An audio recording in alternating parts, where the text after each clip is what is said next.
Deməli, bugün ayın 28.05.2026-cı il Səlyan rayonu Marışlı kəndində arı təsərrüfatı ilə məşğul olan Məmmədov İbrahim arıları yetişdirir, becərir.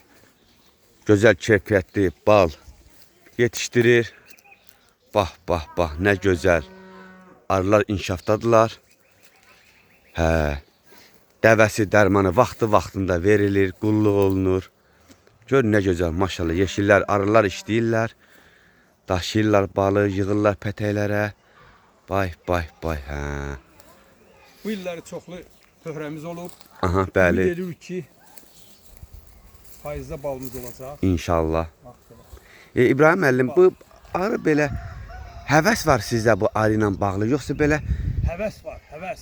marağınız, yəni mən belə başa düşürəm, çoxdur sizin bu arı. Çox, bəli. Marağım da çoxdur. Aydındır, aydındır. Özüm də ki, belə işləri çox xoşlayıram. Arıçılıq çox gözəl işdir. Hamıya məsləhət görürəm. Bax belə əki güzeldir. Alın, inkişaf elətdirin.